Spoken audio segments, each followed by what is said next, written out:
Lancelot គឺជាបងប្រុសបការបស់ Guinevere ហើយពីរអ្នកហ្នឹងគឺជាអបជនដូចគ្នានៅក្នុង Magic Chess Go Go ហើយថ្ងៃហ្នឹងដែរខ្ញុំនឹងធ្វើការមកលេង Commander Lancelot ហើយនឹងបញ្យល់អំពី skill របស់គាត់និង tactic លេងសម្រាប់ Commander Lancelot អីដែលយើងត្រូវដឹងនោះគឺត្រូវរក្សាឈាមនៅ early ឲ្យបានច្រើនហើយអត់ refresh ឲ្យច្រើនទេយើងរក្សា goal យើងផឹង absolute ធ្វើម៉េចឲ្យឡើង9ឬ10 slot ឲ្យបានមុនគេចូលមកក៏តែនិយាយអំពីរបៀបលេង Lancelot វាដូចជា style បើកវីដេអូរបស់ខ្ញុំសោះឥឡូវហ្នឹងយើង skip ចោលរបៀបលេងនិង tactic សិនហើយយើងមកស្វែងយល់អំពី skill របស់គាត់វិញឥឡូវហ្នឹងយើងចូលដល់ skill របស់វាមកទៅដោយ passive skill របស់វានិយាយទៅ passive ទាំងពីរហ្នឹងគាត់ថាមួយ passive original និងមួយទៀត passive ពេលដែល Commander Lancelot បានផ្កាយ2ឥឡូវហ្នឹង passive ដំបូង passive original របស់វា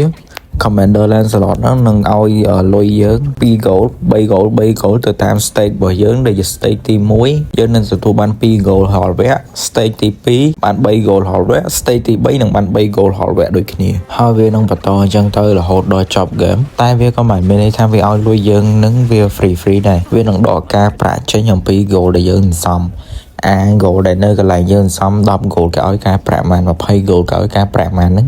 គឺអត់មានទៀតទេហើយរៀងរាល់ការចប់វគ្គវានឹងដកលុយយើងបុកទៅ up level ឲ្យយើងអូតូមកចូលមកដល់ passive មួយទៀតរបស់ Commander Lancelot មានឈ្មោះថា Golden Blade ចាប់ពី stage 1 2 3នឹងតទៅមុខទៀតវានឹងបន្ថែមឲ្យយើង4 goal 5 goal និង5 goal តទៅមុខរហូតឥឡូវហ្នឹងមិនបន្ថែមឲ្យយើងទេណាវាជា bonus goal increase ពេលចប់ game គេឲ្យ goal យើងហើយតែវាមាន bonus goal ឲ្យអញ្ចឹងមានន័យថា bonus យើងធ្លាប់ពីតែវានឹង increase ឡើង4ទៅ5ដល់អញ្ចឹងអ្នកគ្នាប្រកបនិយាយហាប៉ុណ្ណឹងសោះហៅសិតអភិជនក្នុង Magic Chess Go Go កុំតអ្នកគ្នាខ្ញុំមានតនិយាយអស់ណែ Go Go កាតរបស់ Commander Lancelot ទៀត Go Go កាតរបស់គាត់នឹងឲ្យយើង2 goal រៀងរាល់វគ្គ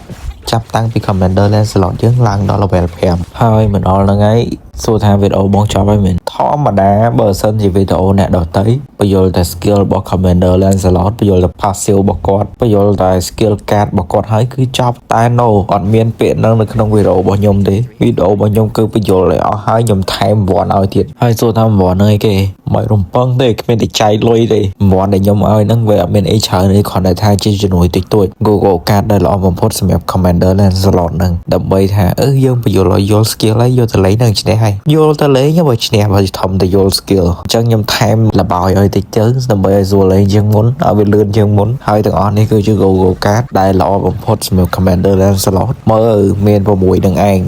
គឺ perfect ហ្មងហើយនៅមានអា Google card ចំនួន2ទៀតដែលយើងគួរជៀសវាងគឺអា2ហ្នឹងហើយគ្រោះថ្នាក់ណាស់តែយកឲ្យដឹងចាញ់ហើយជួយតែម៉ែវាហើយអត់មានការងារធ្វើហ៎កុំវិសភ័ណ្ឌឯងក្បាលហើយនងកត់អស់ហើយមិនធ្វើមកអាចជួយមិនដែរ